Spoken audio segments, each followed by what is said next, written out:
the split of our nation. My name is Shamar Yah, and to my left, Ikwatazaa Tazadak. Kwatazah. Go to 1 Kings chapter 11. So when you look at Israel today, you see that we're very divided, not only on doctrine, not only through, all these different subsects and different divisions among us, but you also see, there's even an issue of who is all Israel oftentimes. A lot of people say it's the 12 tribe chart. Then you got brothers in Ghana and brothers in the Philippines that don't fit on that chart. So what about those people? And you read in Acts chapter 2 where our people were coming from all over. So, we're going to get into the history, the historical aspect of why we have the division that we have today and how our kingdom came to split in the first place. So we're going to start off from 1 Kings chapter 11 and start at verse 1. 1 Kings chapter 11, verse 1. But King Solomon loved many strange women, together with the daughters of Pharaoh, women of the Moabites, Ammonites, Edomites, Sidonians, and Hittites. So King Solomon had a lot of strange women, specifically of the ones that the Most High told us not to take. Go ahead. Of the nations concerning which the Lord said unto the children of Israel, Ye shall not go into them, neither shall they come in unto you. For surely they will turn away your heart after their gods. Solomon clave unto these in love. And he had 700 wives, princes, and 300 concubines, and his wives turned away his heart. So Solomon had 1,000 women. Go to Deuteronomy 17 and 17. It was 1,000 women. That's more than, obviously he was the king, so it's not that he wasn't financially able to take care of them. But you see that he really fell off because he was like, taking like a fire. It was like wildfire. It was a whole bunch of different women, and it wasn't even limited to just those that the Most High said we could take. He was taking of the other nations all of these different women. And instead of, we had a protocol in the law that these women had to go through a process in order to even be taken as a concubine. Go ahead, read that Deuteronomy 17:17. Deuteronomy chapter 17, verse 17. Neither shall he multiply wives to himself. Read the verse above that. Verse 16, but he shall not multiply horses to himself, nor cause the people to return to Egypt, to the end that he should multiply horses, for as much as the Lord had said unto you, ye shall henceforth return no more that way. Neither shall he multiply wives to himself. So it's talking about a king. It's talking about a king specifically. It says he's not supposed to multiply wives unto himself. He's not, he ultimately the kingship is not supposed to be a place of gain. You really, the higher thou art, the more humble thyself. You're really in a place of a servant, the higher up that you are. So that's why the Most High said, don't multiply horses. Don't be trying to trust in your possessions. Don't look for what this kingship can do for you, or look for what you can do as a servant to your nation. That's why he said, don't multiply horses, don't multiply wives. Go ahead. Is that all of that verse? No, still more. Go ahead. Neither shall he multiply wives to himself, that his heart turn not away. Neither shall he greatly multiply to himself silver and gold. Yeah, so there's nothing wrong with being wealthy. There's nothing wrong with having possessions. We see our forefathers that, they apply the scriptures. So they did have they were wealthy men. Go back to 1 Kings 11. They were wealthy men. So there's nothing wrong with having that. The Most High can give that to you. But when that becomes your focus, when that becomes all that you're chasing after, then like the scriptures say, these women will turn your heart against the Most High because now your focus and your attention is only on these women. That's when you start to fall off because at that point you're not being balanced. Pick it up at verse 4. 1 Kings chapter 11, verse 4. For it came to pass when Solomon was old that his wives turned away his heart after other gods.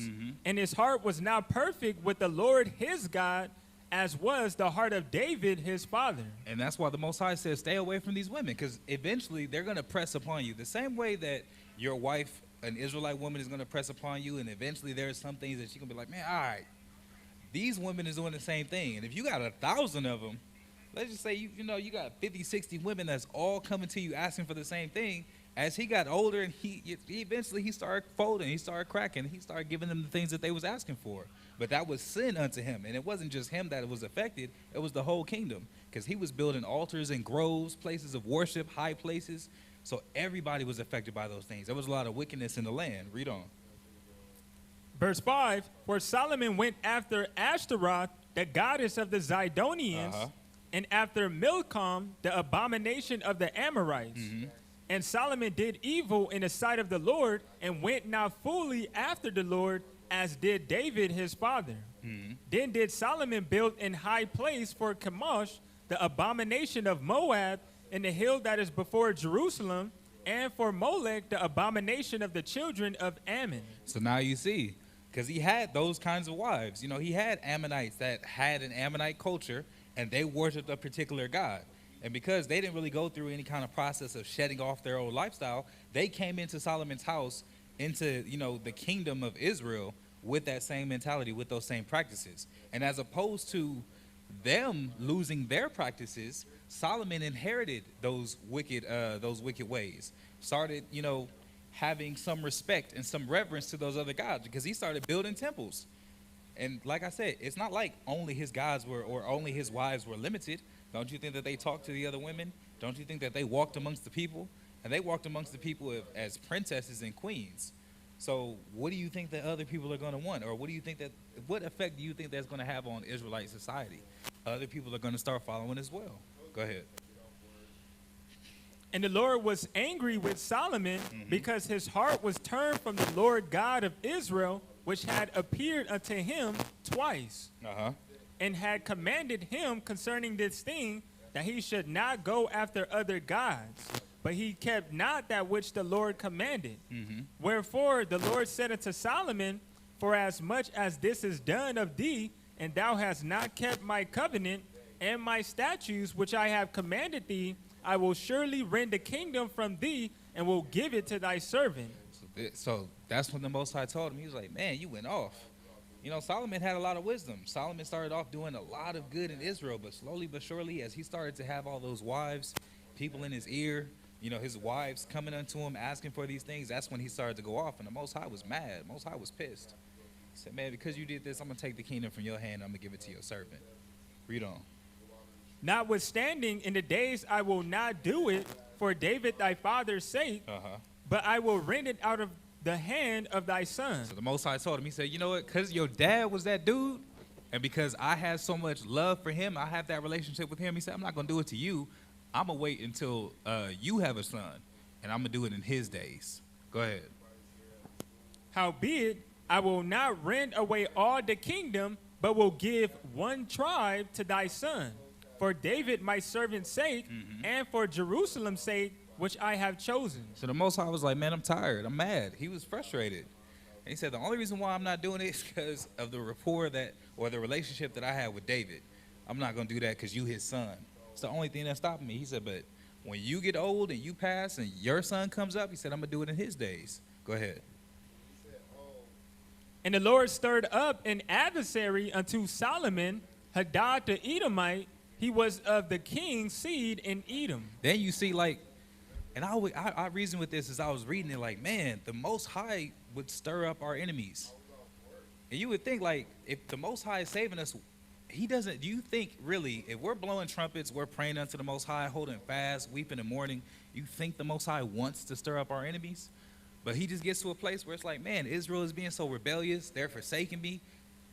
Now I'm going to bring up their enemies to go and be at war with them so that they'll turn back to the Most High. They'll turn back to me and start praying, because that was when we actually humbled ourselves. It wasn't when we was doing good. It was when, war was happening, famine was tearing up the land, all was lost. Then the children of Israel had a sense of, we've left from our God. But it was only at that point that we ever really found that spirit of humility to humble ourselves before the Most High and do right. So the Most High stirred up one of the enemies. Go ahead. For it came to pass, when David was in Edom, and Joab, the captain of the host, was gone up to bury the slain, after he had smitten every male in Edom. for 6 months did Joab remain there with all Israel until he had cut off every male in Edom. Joab was putting in work. Go ahead. That Hadad fled, he and certain Edomites of his father's servants with him to go into Egypt, Hadad being yet a little child. And they arose out of Midian and came to Paran, and they took men with them out of Paran. And they came to Egypt unto Pharaoh, king of Egypt, which gave him an house and appointed him vitals and gave him land. Victual. So he was giving them gifts. You can drop down to verse 25. Verse 25, and he was an adversary to Israel all the days of Solomon, beside the mischief that Hadad did, and he abhorred Israel and reigned over Syria. And Jeroboam, the son of Nebat, an Ephrathite of Zerida, Solomon's servant, whose mother's name was Zeruiah, a widow woman, even he lift up his hand against the king. And this was the cause that he lift up his hand against the king. Solomon built Millo and repaired the breaches of the city of David his father.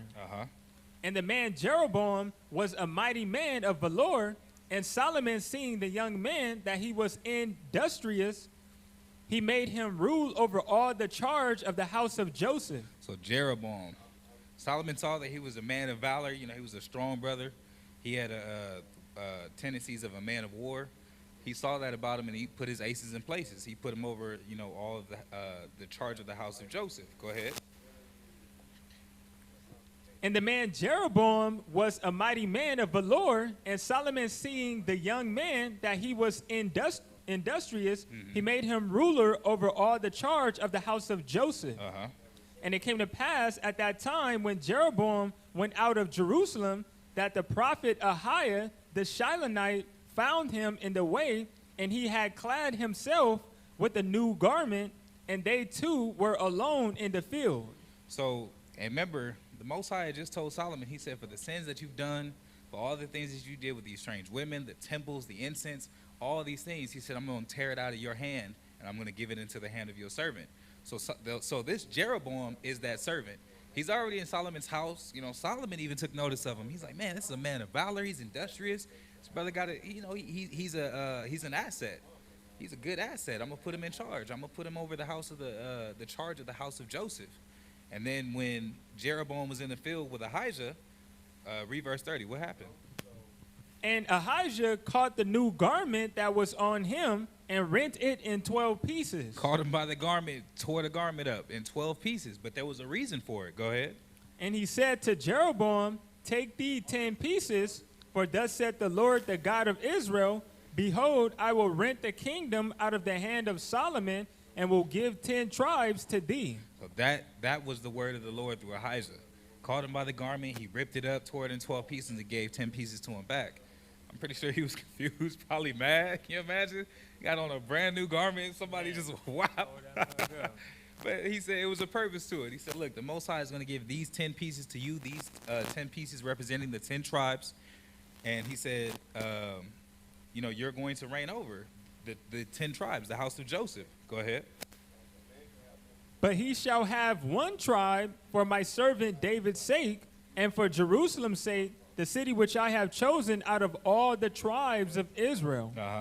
Because that they have forsaken me and have worshipped Ashtaroth, the goddess of the Zidonians, Chemosh, the god of the Moabites, and Milcom, the god of the children of Ammon, and have not walked in my ways to do that which is right in my eyes, and to keep my statutes and my judgments as did David his father. The Most High was like, look, man, they've walked after all these different gods.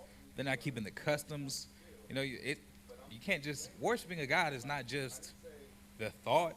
You know, they had temples. They had the incense.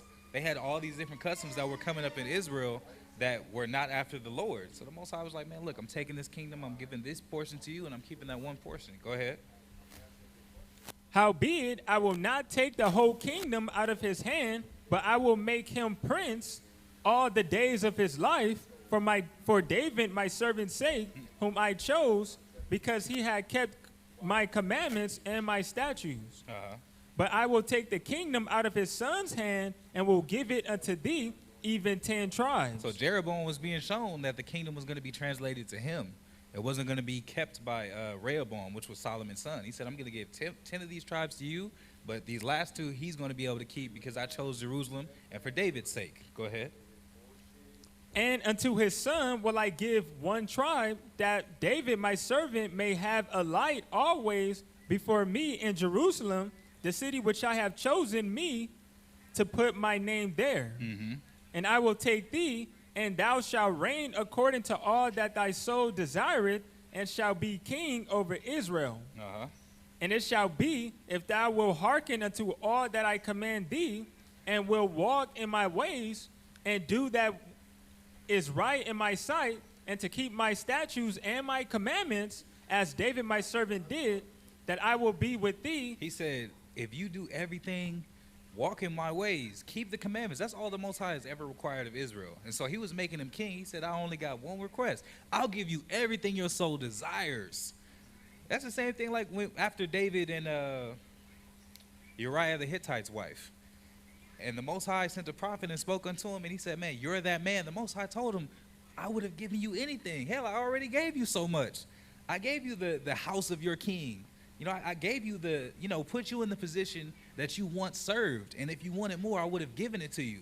So he's saying the same thing unto Jeroboam. He said, look, you can have whatever it is that you desire. The only thing I ask is that you walk in my ways and keep the commandments. Go ahead. And build thee a sure house.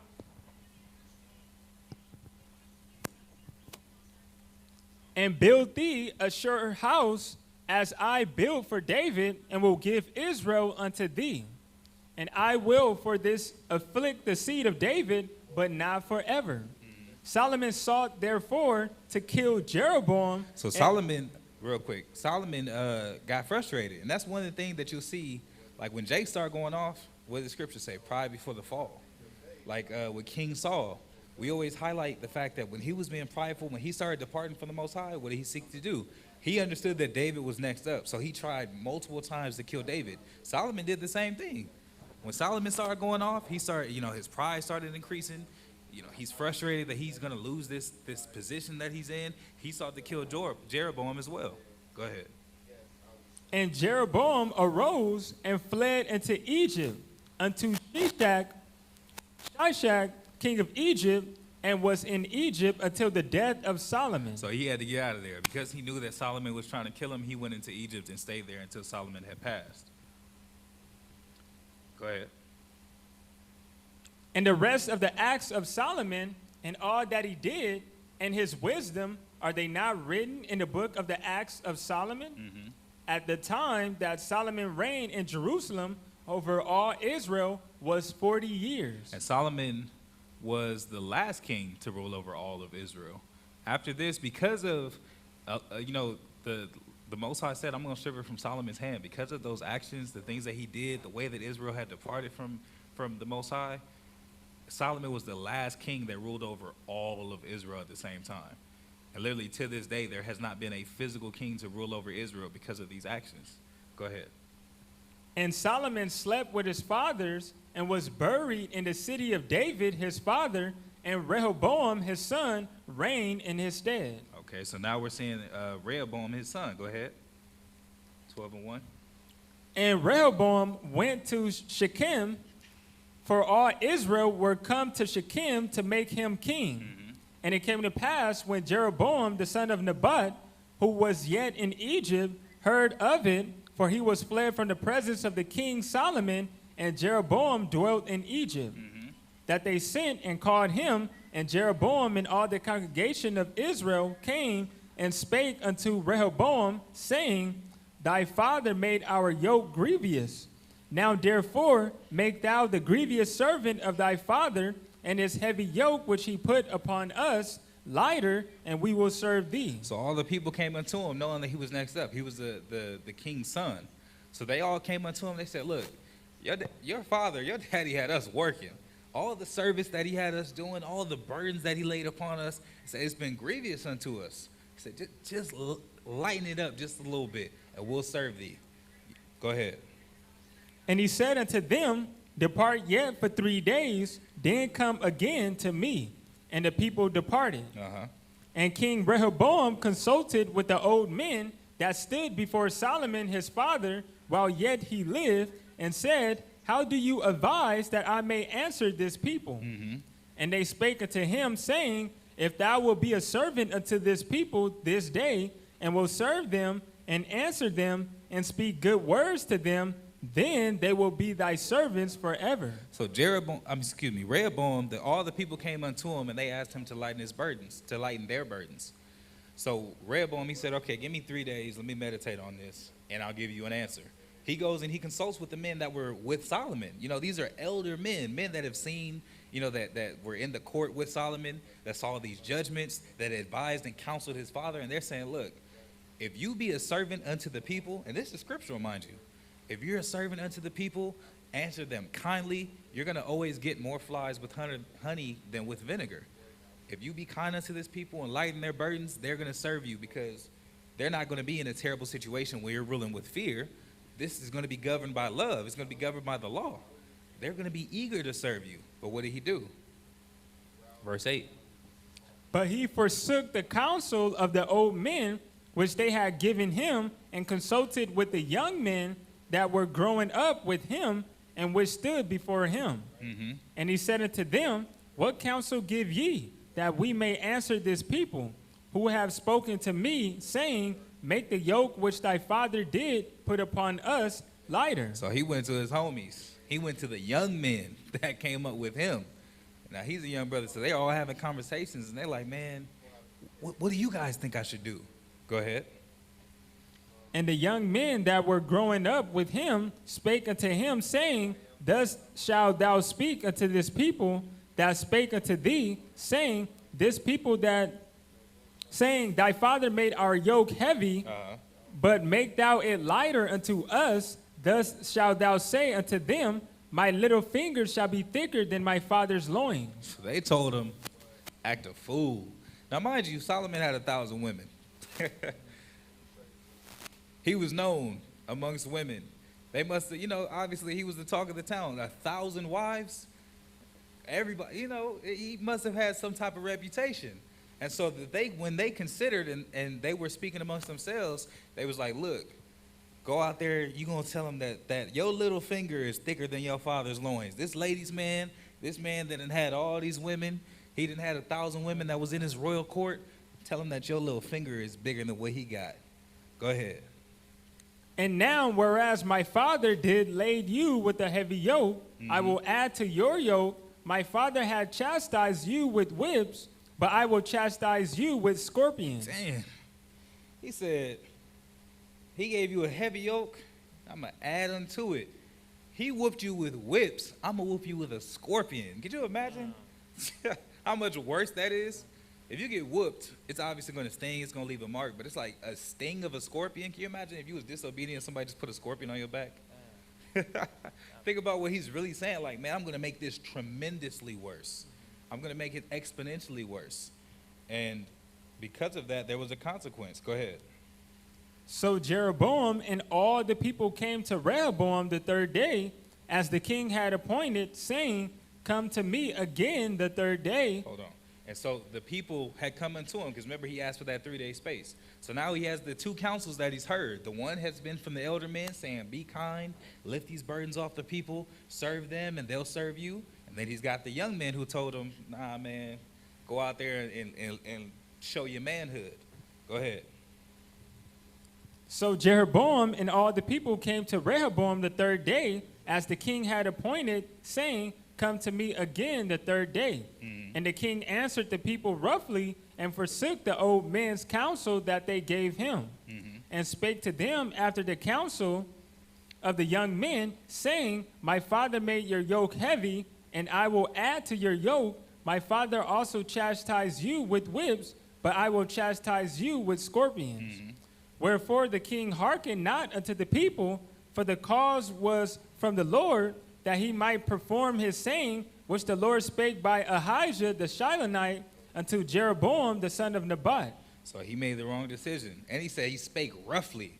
So everybody come in, I'm pretty sure they was burdened.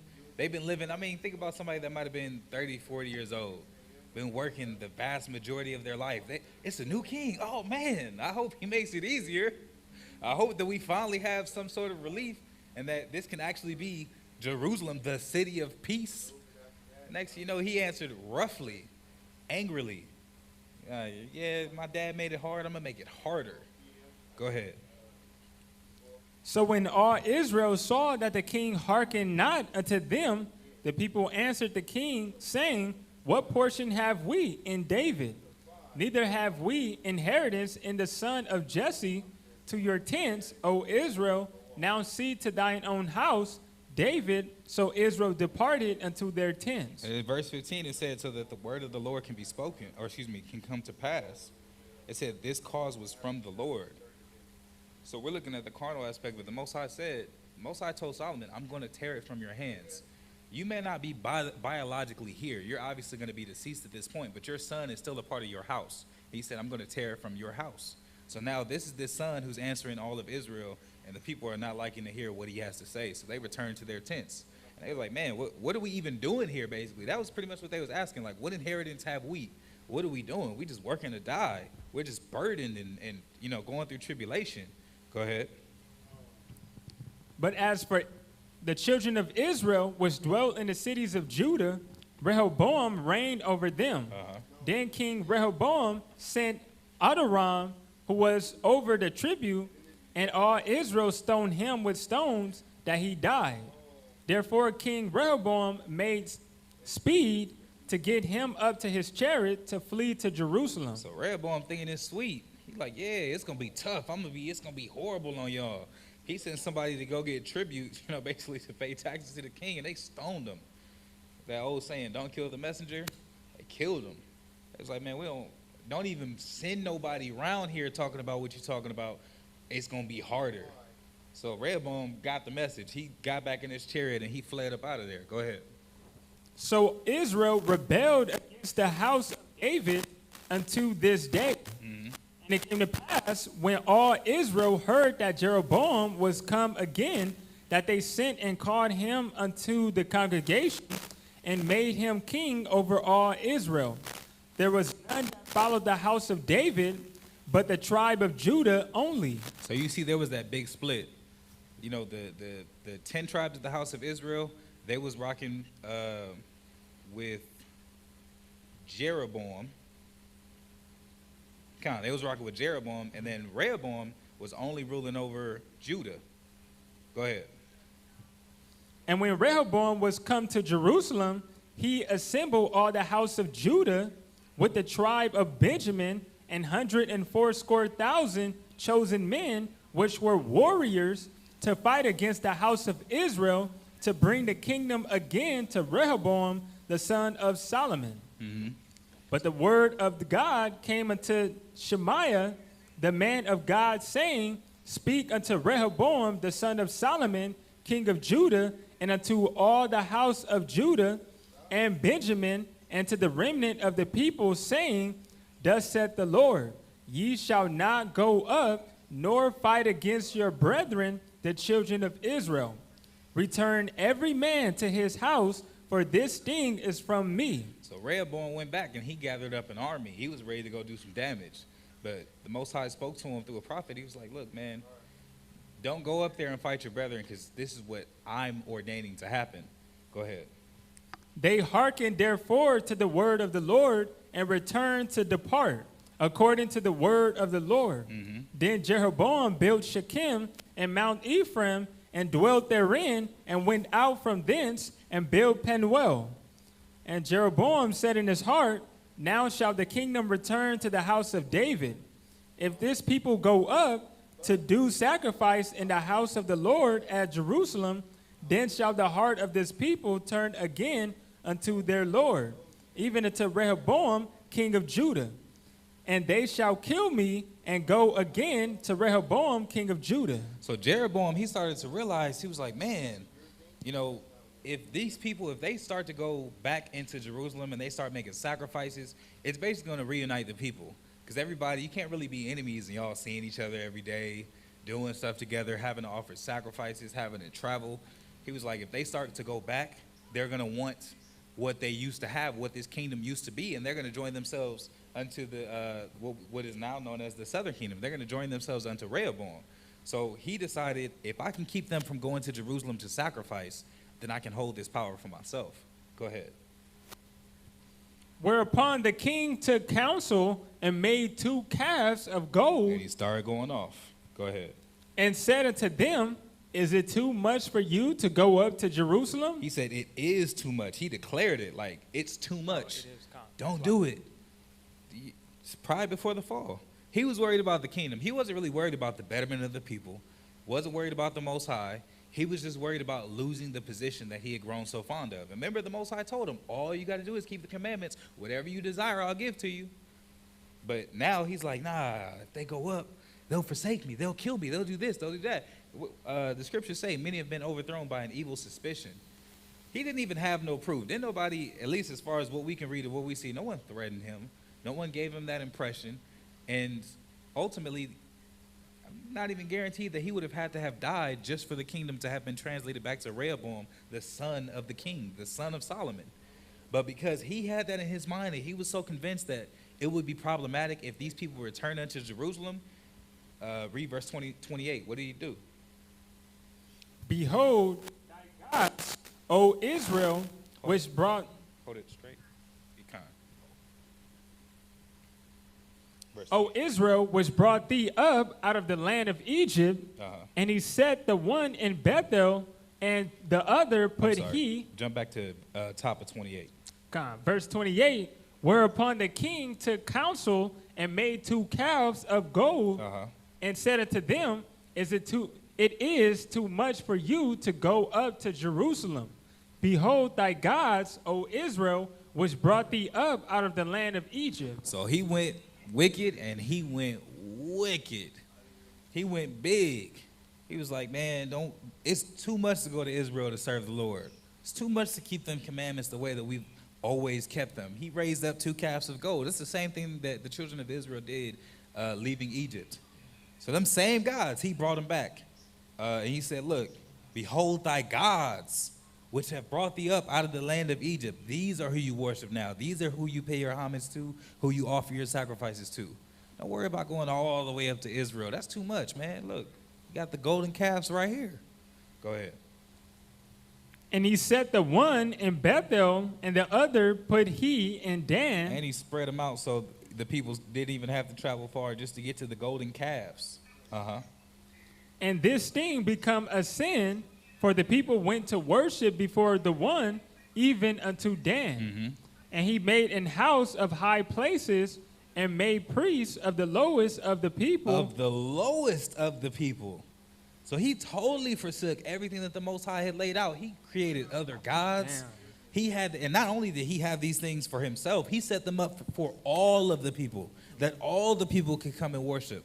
He detoured anybody from really having that drive within themselves to go to Jerusalem because he set up these gods. Then it said he made in house of high places. So they would set up what do you call those, temples or synagogues, whatever the case may be, literally in high places so that they would be easily seen, it would pretty much just be like a kind of like how America has that flag raised super high, and every time you pass by it, you see it. And it's like an act of patriotism. They had those things established so that every time you see it, you thought of those other gods. So he really did damage in the nation, and the Most High was pissed. And it said he did away with the priesthood because there were still supposed to be Levites amongst all of the people, whether the kingdom was split or not. Judah and Benjamin was, still in Jerusalem. They had their priests that were amongst them. And then you had the 10 tribes. They still had to have their priests amongst them. So he did away with that and made priests of the lowest of the people. So don't you think that the lowest, the killers, the rapists, the men that accept bribes, the men that didn't even really have a fear of the Most High in the first place, for them to have been the lowest of the people. He made them the priests, the special ones unto the Most High. Go ahead. Which were not of the sons of Levi. And they weren't even Levites. He totally did away with the Levitical priesthood and brought up his own gods and his own priesthood in order that he decided. Go ahead. And Jeroboam ordained a feast in the 8th month, on the 15th day of the month. And he started tripping. He made a feast.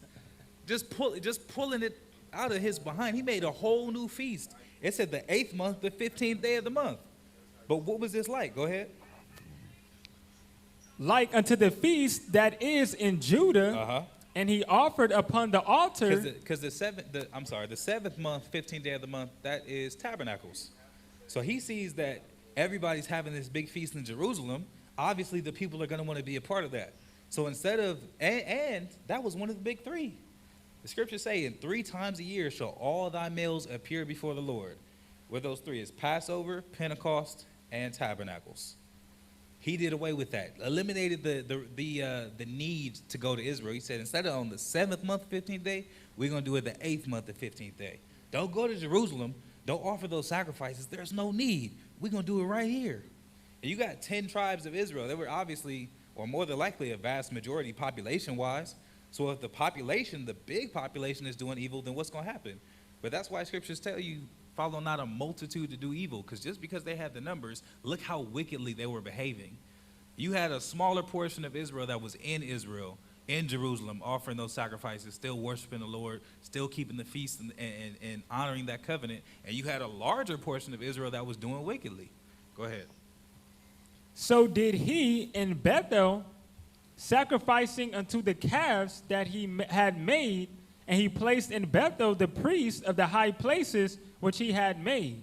So he offered upon the altar which he had made in Bethel the 15th day of the 8th month, even in the month which he had devised of his own heart. Of his own heart. So he was just deciding what was going to be law, deciding what was going to be holy.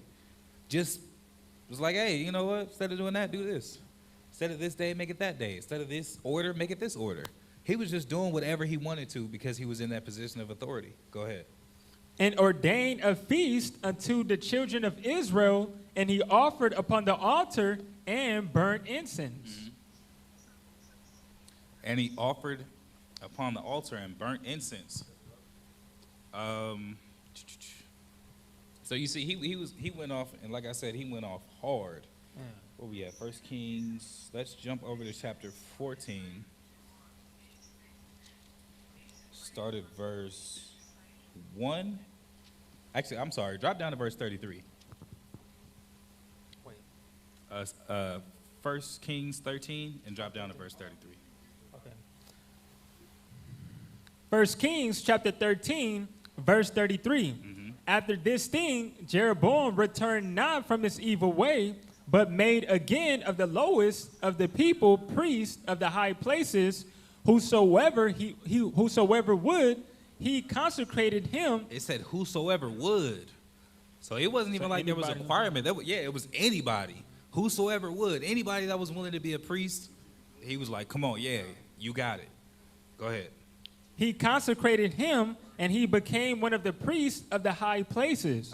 And this thing became sin unto the house of Jeroboam, even to cut it off and to destroy it from off the face of the earth. Most High was so mad at him for doing that stuff, he ended up telling them, I'm going to kill every one of the men that is of your family. Let's continue reading on, 14 and 1. 1 Kings chapter 14, verse 1. At that time, Abijah, the son of Jeroboam, fell sick, and Jeroboam said to his wife, Arise, I pray thee, and disguise thyself, that thou be not known to be the wife of Jeroboam, and get thee to Shiloh. Behold, there is Ahijah the prophet, which told me that I should be king over this people.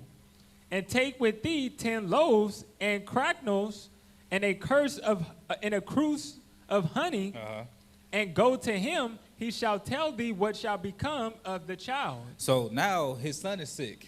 And he's like, man, I need an answer. Go into the prophet that made me king.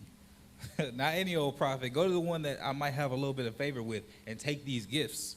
Why? A gift destroyeth the heart. He's still hoping, like, if he brings him these things, we might get a better answer. Go ahead.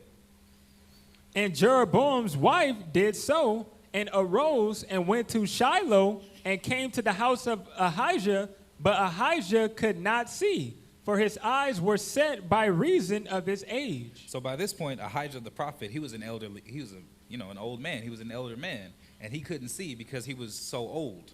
Go ahead. Mm-hmm.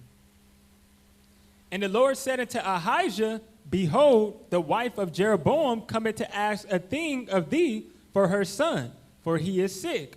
Thus and thus shalt thou say unto her, for it shall be when she cometh in, that she shall feign herself to be another woman. And it was so, when Ahijah heard the sound of her feet, as she came in at the door, that he said, Come in, thou wife of Jeroboam. Why feignest thou thyself to be another? For I am sent to thee with heavy tidings. So the Most High told him, because the Most High knew that, he was an older man, he couldn't see. He said, hey, look, Jeroboam's wife is going to come, and she's pretending to be somebody else. This is what I want you to tell her. So when he hears her feet, he obviously can't see. He hears her walking into the door. He's like, hey, Jeroboam's wife, how you doing? I already know that you was coming. The Most High has already delivered a word. I got some heavy tidings. I got something I got to tell you about your son. Go ahead. Go, tell Jeroboam, thus said the Lord God of Israel, for as much as I exalted thee from among the people and made thee prince over my people Israel, and rent the kingdom away from the house of David and gave it thee, and yet thou hast not been as my servant David, who kept my commandments and who followed me with all his heart to do that only which was right in my eyes, but has done evil above all that were before thee, for thou hast gone and made thee other gods and molten images to provoke me to anger, and has cast me behind thy back. So he spoke unto him. He said, man, as much as I exalted you above the people, I made thee a prince. I took the kingdom away from David. He's like, man, David was my guy. Solomon did wickedly, but I kept it, that tribe still in Solomon for David's sake. He said, I took it away from the son of the grandson of my guy to give it to you.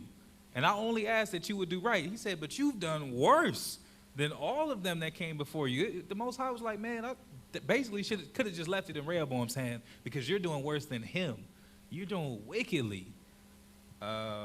He said, you haven't followed me with the things that I told you to do, as David did, but has done above all that were before thee.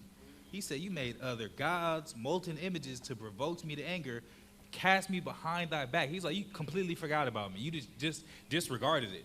You throw something behind you, you're not dealing with it. It's irrelevant. It's like trash. He's like, man, you threw me behind your back like I'm nothing. Go ahead. Therefore, behold, I will bring evil upon the house of Jeroboam, and will cut off from Jeroboam him that pisseth against the wall, and him that is shut up and left in Israel, and will take away the remnant of the house of Jeroboam, as a man taketh away dung, till it be all gone. So, who is him that pisseth against the wall? Women don't pee against walls. They can't. They go straight down. Only the men can. So the Most High was telling them, like, all the men of your family, all the men of your lineage, none of them are going to make it. They're all going to be cut off. He said, just like a man takes away dung, he said, if you have a pile of doo-doo, or if you have an animal, and that animal leaves a nice hefty pile or a few different piles for you, you're not just going to get up one of three and be like, all right, I'm good. You're going to get everything up and make sure that it's absolutely gone and everything is clean. The Most High said, I'm going to treat your family, or treat the men of your lineage, just like that dung. I'm going to make sure I get all of it until there's none of y'all left. Verse 11. Him that dieth of Jeroboam in the city shall the dogs eat. Sheesh. And him that dieth in the field shall the fowls of the air eat. For the Lord hath spoken it. So not only he said they're going to die, but they're going to die dishonorable deaths. Can you imagine somebody that dies in the street and they're eating of dogs? That's somebody that nobody cared about, or even worse. That's something that is someone who was completely disregarded. No one even came along and had the sympathy or the mercy, even just to give that person a proper burial. Even if they just, one of those like real simple burials. If he didn't have a sepulcher and they embalmed him and all that, they won't even, he said, I'm not even going to give you the ditch to be buried in and dirt poured on top of you. The dogs are going to eat your flesh. And if you die in the field, then it's going to be the birds. Go ahead. Arise thou, therefore, get thee to thy own house, and when thy feet enter into the city, the child shall die. And he told her, he said, look, go ahead and go back home. And as soon as your feet enter into the city, that son that you came to ask me about, he's going to die. Go ahead. And all Israel shall mourn for him and bury him. For he only of Jeroboam shall come to the grave, because in him there is found some good thing toward the Lord God of Israel in the house of Jeroboam. So he's the only one of your lineage and of your seed that's actually going to see a grave. He's the only one that's going to be given an honorable death, because he said, the Most High said, I see something in him. Being a child, mind you, being young, he said, I see something in him that he doesn't deserve the consequences that you've brought about, because he's not going to be as wicked as you. I see a good thing in him. I'm going to give him a proper death and a proper burial. He's going to be the only one of your lineage that gets that. Everybody else, dogs or birds. Shh. Go to 2 Chronicles, and we're going to read chapter 13. So, man, you know, the king, it went off. That's the crazy part. It's like, man, it's not even going to just be you. He affected the kingdom, though. It wasn't even just that he had his own sins. It wasn't just that he had struggles within himself. He turned all of Israel, or all of the 10 tribes, rather, against the Most High. Gave them other gods, gave them groves, gave them, these different customs, created a new holy day. He was doing wickedly. And the Most High was like, man, everybody that comes to you, they done, except for this one child. 13, and start at verse 1. 2 Chronicles chapter 13, verse 1. Mm-hmm. Now in the 18th year of King Jeroboam began Abijah to reign over Judah. Mm-hmm. He reigned 3 years in Jerusalem. His mother's name was Micaiah, the daughter of Uriel of Gibeah, and there was war between Abijah and Jeroboam. Uh-huh. And Abijah set the battle in array with an army of valiant men of war, even 400,000 chosen men. Jeroboam also set the battle in array against him with 800,000 chosen men, being mighty men of valor. So you remember, Jeroboam, he was ruling the 10 tribes of the northern kingdom. Now, Rehoboam had already passed, and Abijah came over Judah.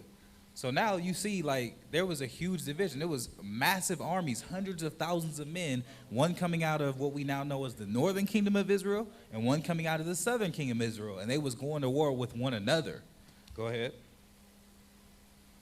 And Abijah stood up upon Mount Zemaraim, which is in Mount Ephraim, and said, Hear me, thou Jeroboam, and all Israel. Ought you not to know that the Lord God of Israel gave the kingdom over Israel to David forever, even to him and to his sons by a covenant of Saul? Yet Jeroboam, the son of Nebat, the servant of Solomon, the son of David, is risen up and hath rebelled against his Lord. And so they were coming against each other, and they was like, look, we read the scriptures, we see this, that David's house was supposed to reign forever, because literally he was out of the tribe of Judah, and Christ came out of the tribe of Judah. He said, look, this lineage is supposed to continue on forever. This is what's supposed to be established within the kingdom. He said Jeroboam was a rebel. He rebelled against his Lord. So they were coming to war to try to, resolve this issue and mend the kingdom back into one kingdom. But now you start to see, like, where there's real division. You had, not only were they in different geographical locations, they were separated. Then those of the southern kingdom that were in Jerusalem still honored the Lord. Those of the northern kingdom were honoring, Milcom, whatever it said, the abominations of the Moabites, the abomination of the Ammonites, all of these different gods. It really gets to the point where it's like, well, damn, are these people even my brothers? That's where it really comes down to. That's how you start to see the divisions that we have nowadays, where 10 tribes don't mess with so-called Negroes, Negroes don't mess with 10 tribes, all of this division and conflict within our nation. You see it because it started way back then. They was calling, really, what even us now being in this truth nowadays, the main thing that unites us, or the only thing that unites us outside of blood or lineage, is the fact that we're all serving the Most High. So if the people that you're supposed to be calling your brothers, they serving other gods, they got new feasts, they got, different customs. It's like, well, damn, you can see where that division is really coming from. And now they're going to war with each other. So if it wasn't personal before, now it's death, it's bloodshed. Now it's personal, and it took it up to another level. Go ahead. Verse 7, and there are gathered unto him vain men of the children of Belial, and have strengthened themselves against Rehoboam, the son of Solomon, when Rehoboam was young and tenderhearted and could not withstand them. And now ye think to withstand the kingdom of the Lord in the hand of the sons of David, and ye be a great multitude, and there are with you golden calves, which Jeroboam made you for gods. Have ye not cast out the priests of the Lord, the sons of Aaron, and the Levites, and have made you priests after the manner of the nations of other lands? So that whosoever cometh to consecrate himself with a young bullock and 7 rams, the same may be a priest of them that are no gods. So they were pretty much coming to the people. They said, you're standing against the rightful rulers, or the rightful lineage that's supposed to be reigning over Israel. They said, you have a great multitude, and you coming with your golden calves. They said, have you not cast out the priests? This is where that division is coming from. They're like, man, we see in the scriptures David's house was supposed to rule forever. Y'all are rebelling against that. You have made you a king that is not, of this lineage. You got a multitude. He said you got these golden calves. You have cast out the priests of the sons of Aaron. He said, you made these priests unto the other nations, that whosoever comes unto you, a young bullock and 7 rams. That was the cost of being a high priest, or that was the cost of being a priest. Most High had very specific things that he said were supposed to happen. They had to be of the sons of Levi, of Levi, of the sons of Aaron, and then even out of the sons of Aaron, only a particular one of his sons could be high priests. It was very specific about the requirements of priesthood. And he was saying anybody that brought a young bullock and 7 rams, the same shall be a priest. So they was like, man, look at what y'all are doing. Y'all rebelling. Y'all done went off. Now we going to war. He's like, man, they basically was pleading with him one last time. Go ahead. But as for us, the Lord is our God, and we have not forsaken him. And the priests which minister unto the Lord are the sons of Aaron. And the Levites wait upon their business. And they burn unto the Lord every morning and every evening burnt sacrifices and sweet incense. The showbread also set they in order upon the pure table, and the candlestick of gold with the lamps thereof, to burn every evening, for we keep the charge of the Lord our God, but ye have forsaken him. So they were saying, look, we haven't gone off. We still keeping these traditions. We're still keeping these customs. We still honor the Most High. We're still keeping the lamp lit like the Most High commanded. So we're still honoring these things, but you guys have gone off. Go ahead. Verse 12. And behold, God himself is with us for our captain, and his priests with sounding trumpets to cry alarm against you. O children of Israel, fight ye not against the Lord God of your fathers, for you shall not prosper. So they was telling them one last time, they was like, listen, y'all didn't betray the Most High. Y'all didn't left off from the priesthood.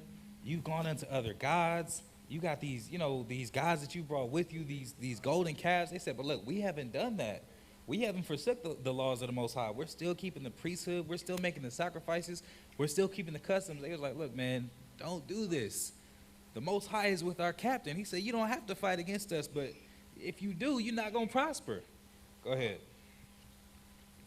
But Jeroboam caused an ambushment to come about behind them, so they were before Judah, and the ambushment was behind him, was behind them. And when Judah looked back, behold, the battle was before and behind. And they cried unto the Lord, and the priests sounded with the trumpets. Then the men of Judah gave a shout, and as the men of Judah shouted, it came to pass that God smote Jeroboam and all Israel before Abijah and Judah. So as they were trying to plead with him, Jeroboam had already set up an ambush. So now the men of Judah, they was at war. They was being surrounded, but they called upon the Most High. And when they called upon the Most High delivered, smote them, started tearing the northern kingdom up. Jeroboam Said Abijah and Judah. Go ahead. And the children of Israel fled before Judah, and God delivered them into their hand. So, and then they, because that's what they was telling them. They was like, look, man, y'all not keeping these customs anymore, but look into the scriptures. Look at our history. We're still, the Most High is still with us. Don't do it. And yet, still, they still attacked. It was an ambush set up, and then they started killing off, all of those that were of the northern kingdom. Go ahead. And Abijah and his people slew them with a great slaughter. So there fell down slain of Israel 500,000 chosen men. 500,000. That's why they gave him that last chance to plead with him, saying, look, man, it don't have to be this way. I'm telling you. So the Most High is on our side. What more can we really say? Look at how much you've forsaken him, and we're still doing the things we're supposed to do. It don't have to be this way. They still went about it anyway, and 500,000 of them lost their lives. Go ahead. Thus the children of Israel were brought under at that time, and the children of Judah prevailed because they relied upon the Lord God of their fathers. Mm-hmm. And Abijah pursued after Jeroboam and took cities from him, Bethel with the towns thereof, and Jeshanah with the towns thereof, and Ephraim with the towns thereof. Mm-hmm. Neither did Jeroboam recover strength again in the days of Abijah, and the Lord struck him, and he died. Mm-hmm. But Abijah waxed mighty and married 14 wives, and begot 22 sons and 16 daughters. So Abijah, at that time, he had chased the remnant of the northern kingdom. He started reclaiming territories, taking the towns back, and Jeroboam wasn't able to stand before him. He wasn't able to get that momentum going and build up that kingdom that he had known before, and he ended up dying. But then on the flip side, Abijah's house was being multiplied. Because like he said, the Lord is with us. So Abijah, he took a bunch of wives, had a bunch of children, and he was reigning over Israel, over the southern kingdom. And the rest of the acts of Abijah and his ways and his sayings are written in the story of the prophet Iddo. Let's get these last couple precepts. Ezekiel chapter 37, starting at verse 15, we're going to read till the end. So now you start to see the real split of our kingdom. One king going this way, one king going that way, different locations. One king started keeping different holy days, different customs, serving a different God. You really start to see how our people became to know each other as strangers, and how in the New Testament, those that were in Jerusalem didn't even regard those that were of the northern kingdom Israelites. They was calling them Gentiles. That's why Christ had to come back and start to begin to mend that kingdom, because we saw each other. It was like, what do we have in common? We're not serving the same God. We're not in the same place. We're not keeping the same customs, and we've gone to war. There were bloody wars. Hundreds of thousands of men dying. Now you see why there's such a division. Go ahead. Ezekiel chapter 37, verse 1. Verse 15. Verse 15, the word of the Lord came again unto me, saying, Moreover, thou son of man, take thee one stick and write upon it for Judah and the children of Israel, his companions. Then take another stick and write upon it for Joseph, the stick of Ephraim, and for all the house of Israel, his companions. Mm-hmm. And join them one to another into one stick, and they shall become one in thy hand. And when the children of thy people shall speak unto thee, saying, Wilt thou not show us what thou meanest by these? Mm-hmm.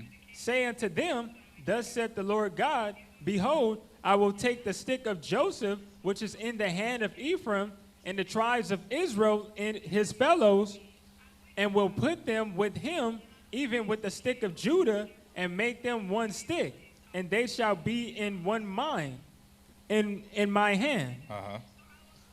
And the sticks whereon thou writest shall be in thy hand before their eyes. So this is the Most High. The Most High told him, take two sticks, write one Joseph, and write the other, what did he say, for Judah. He said they're going to become one stick. So basically what he's saying is these two kingdoms, which didn't regard each other, they're going to come back and be mended unto one. Go ahead. And say unto them, Thus saith the Lord God, Behold, I will take the children of Israel from among the heathen, whether they be gone, and will gather them on every side, and bring them into their own land. And I will make them one nation, in the land upon the mountains of Israel, and one king shall be king to them all. And they shall be no more two nations, neither shall they be divided into two kingdoms anymore at all. So the Most High was saying these two kingdoms, because he's even said two nations. Obviously, we're all of Israel, but that's how far the division had gone. That's how far, the tribal warfare, the different customs, that's how far it pushed us apart. We were not only two kingdoms of the same nation, but we even regarded each other as two entirely different nations. Go ahead. Neither shall they defile themselves any more with their idols, nor with their detestable things, nor with any of their transgressions, but I will save them out of all their dwelling places wherein they have sinned, and will cleanse them. So shall they be my people, and I will be their God. And David my servant shall be king over them, and they all shall have one shepherd. They shall also walk in my judgments and observe my statutes and do them. He said they're going to become one nation again. They're going to put away all the detestable things, the idols, the customs, all that stuff that I never gave to them. They're going to put that away. And these two kingdoms that don't even regard each other as brethren anymore shall come back and be one stick. There shall be one kingdom. Go ahead.